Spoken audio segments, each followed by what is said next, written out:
চলো এবার তোমাদেরকে শেয়ার করি আমাদের রানাঘাট এবং কুপার্সের পুজো কেমন হয়েছে। তো প্রথমে চলে গিয়েছিলাম কুপার্সের বাঘের মোড়, আর এটা আমাদের বাড়ি থেকে খুবই কাছে, তো এটা থেকেই প্রথমে শুরু করলাম। তো প্যান্ডেলটা তো তোমরা দেখেই নিলা কত না সুন্দর, আর তার সাথে মায়ের মূর্তি তো অসাধারণ। তারপর চলে গেলাম কুপার্স ফাঁড়ির সামনেই 10 নম্বরের মাঠ, তো ওখানে।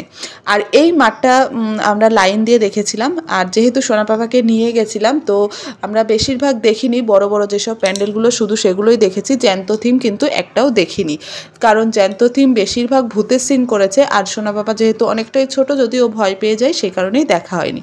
তো যাই হোক, এই যে 10 নম্বরের মাঠে চলে গেলাম, আর এখানে কিন্তু ঘণ্টা এবং ত্রিশূল দিয়ে প্যান্ডেলটাকে করা হয়েছে, আর তার সাথে দেখো মায়ের চরণ চিহ্ন করা হয়েছে, ত্রিশূলটাও উপরে ঘুরছে, আর মাকে দেখতে তো অসাধারণ, মায়ের রূপের কোনো তুলনা হয় না, এক এক জায়গায় এক এক রকম করার চেষ্টা করেছে।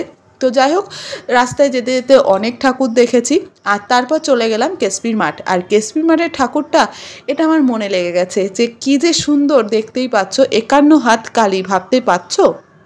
তো যাই হোক, সেখানে কোনো প্যান্ডেল ছিল না, কিন্তু মায়ের মূর্তিটাই ছিল অসাধারণ।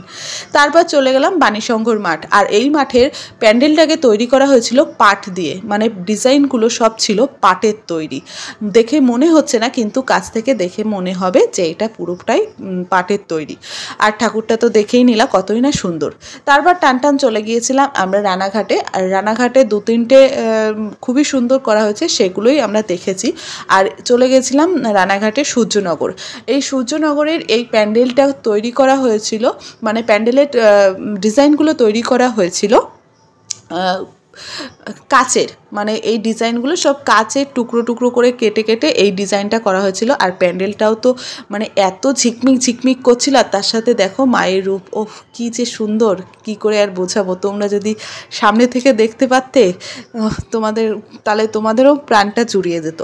তো যাই হোক, তারপর চলে গেলাম আমরা স্টেশন পাড়ে। স্টেশন পাড়ের এই প্যান্ডেলটাতে এত ভিড় ছিল, তার সাথে মন্ত্রীরা ঢুকেছিল। তো সোনা বাবাকে নিয়ে তো লাইন দাঁড়ানো অসম্ভব ছিল, কিন্তু ভগবান চেয়েছে যে তাকে আমরা দেখি, তার জন্যই হয়তো আমরা ঢুকতে পেরেছিলাম, মানে মন্ত্রীদের সাথে সাথে আমরাও ঢুকে গিয়েছিলাম।